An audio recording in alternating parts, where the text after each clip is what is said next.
நேற்றைய தினம் எடப்பாடி பழனிசாமி மத்திய உள்துறை அமைச்சர் அமித்ஷாவை சந்தித்து பேசியது செய்தியாக மாறியுள்ள நிலையில் உள்ளே என்ன பேசப்பட்டது தனியாக எடப்பாடி பழனிசாமி அமித்ஷாவை பார்க்க நினைத்த நிலையில் ஏன் அவர் அதிமுகவின் 2ஆம் கட்ட தலைவர்களை அழைத்தார் என்ற தகவல்கள் கிடைத்திருக்கிறது.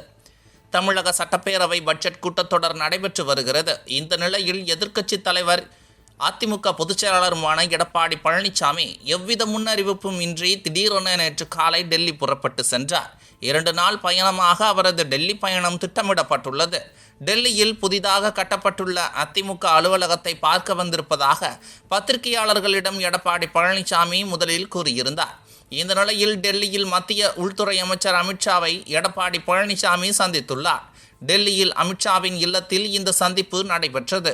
அடுத்த ஆண்டு தமிழகத்தில் சட்டப்பேரவை தேர்தல் நடைபெற உள்ள நிலையில் அதிமுக மற்றும் பாஜக கூட்டணி அமைக்க வாய்ப்புள்ளதாக தகவல்கள் வெளியாகியிருந்தது. இந்த நிலையில் அமித்ஷா மற்றும் எடப்பாடி பழனிசாமி சந்திப்பு இரு கட்சிகளுக்கும் இடையிலான கூட்டணி பேச்சை அதிகப்படுத்தி இருக்கிறது. இது ஒரு புறம் என்றால், நாடாளுமன்ற கூட்டத்தொடர் நடைபெற்ற போது அதிமுக மாநிலங்களவை உறுப்பினர் தம்பிதுரை நேரடியாக அமித்ஷாவை சந்தித்து எங்கள் பொதுச் செயலாளர் உங்களை சந்திக்க அனுமதி வேண்டும் என குறிப்பிட்டிருந்தார். அப்போது அமித்ஷா என்ன காரணம் என கேட்க, தமிழக சட்டம் ஒழுங்கு மற்றும் தமிழக அரசியல் நிலவரம் குறித்து பேச வேண்டும் என குறிப்பிட்டிருக்கிறார்.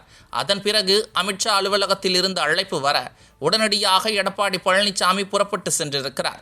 இதில் இன்னொரு விஷயம் என்னவென்றால், தனியாக எடப்பாடி பழனிசாமி அமித்ஷாவை சந்திக்க திட்டமிட்டிருந்த நிலையில் அதிமுகவின் முக்கிய தலைவர்களையும் உடன் அழைத்து வர அமித்ஷா கூறியிருக்கிறார்.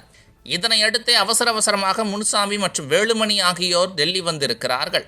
அவர்களிடம் அமித்ஷா தெளிவாக 2 விஷயத்தை கூறியிருக்கிறார். அதிமுக பாஜக பலம் என்ன என்பது கடந்த நாடாளுமன்ற தேர்தலில் நிரூபணமாகியிருக்கிறது. அதில் சில விஷயத்தை இங்கு கூறுகிறேன். பாஜக மற்றும் அதிமுக கூட்டணி அமைய வேண்டுமென்றால் அதற்கு முறையான சீட் பங்கீடு வேண்டும்.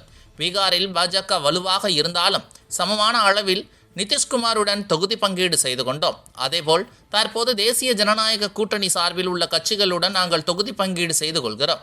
234 தொகுதியில் சமமான அளவு சீட் வேண்டும். அடுத்தது, கூட்டணியை முன்பே பொதுவெளியில் உறுதிப்படுத்த வேண்டும். அதிமுகவில் இருந்து பிரிந்து சென்றவர்கள் ஒன்று சேர வேண்டும் என்ற நிபந்தனையை அமித்ஷா வைத்திருக்கிறார். அதற்கு இது குறித்து சென்னை திரும்பியதும் ஆலோசனை செய்து பதில் கொடுப்பதாக எடப்பாடி பழனிசாமி கூறியிருக்கிறாராம்.